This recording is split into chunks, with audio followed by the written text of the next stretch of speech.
Hello, and welcome to another episode of the Legislative Lens Spotlighting State Laws podcast. We're going to continue on with season one with Texas and the 88th legislature, and we're going to deal with Senate Bill 763, which allows religious chaplains to be participating in public schools, are allowed to work in public schools.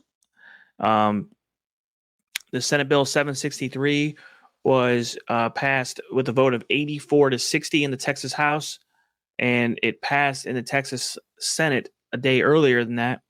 It allows Texas schools to use safety funds to pay for unlicensed chaplains to work in the mental health roles.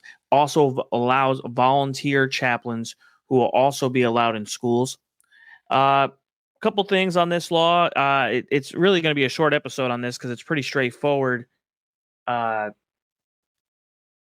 it was a lot of legislating in this law because it really does go at its core message of church versus state, right? And in this situation, but it allows schools to make that choice. Democrats offered amendments to bar proselytizing or conversion of students from one religion to another. They were trying to get amendments for or requiring parents to allow this to occur. It really, at its core message, is that it should the state legislators are stating that each school local board should be allowed to set the requirements for the chaplains as they see fit. It's just allowing faith to come into the school system in a way that many people in society view religion. It is a foundation of our society, but this law incorporates the allowing of local school boards to include chaplains and voluntary chaplains, and that's perfectly fine if they so wish. And before that, there was a law that also passed this session as well that required the 10 Commandments to be listed. I'm sorry, it only passed the Senate, didn't pass the House. But it's really incorporating things. If it helps the student, I don't think a lot of parents will care, in a sense. Okay. Um, it's really important to understand that whatever helps students be the best they can be in the schools, that should be the number one priority.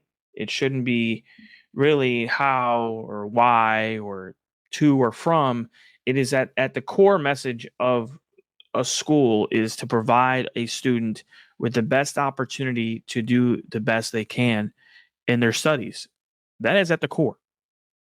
Okay. This law, and really, when it comes to mental health, I think a lot of school systems across the state here will probably still keep mental health workers and counselors in their school systems. But guess what? If a couple of chaplains want to volunteer, okay, great. I doubt it's going to be a prophesizing. I'm going to convert you. No, I think if a student connects better with a chaplain or a priest or anyone better than a counselor or whoever they can connect their, because every person in this walk of life go through different things. We don't know their home life. Many teachers do, believe it or not, know more about their students than most of their parents. So I think a student spends more of their time in school throughout their years, sometimes more than they do at home. So schools do have a role to play in the building of a community. And I think that this law begins that conversation. I think to me, it was kind of it's a no brainer. The school system doesn't have to do it. It's a vote of the local school boards. And I think it's an appropriate measure to allow the local school boards to make that decision.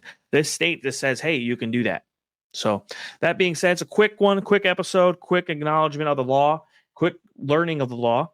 And hopefully everyone continues on with this season. Feel free to subscribe on social media, download us at all where you get your local podcasts, and continue on this awesome season 1 of Texas State Laws. Thank you.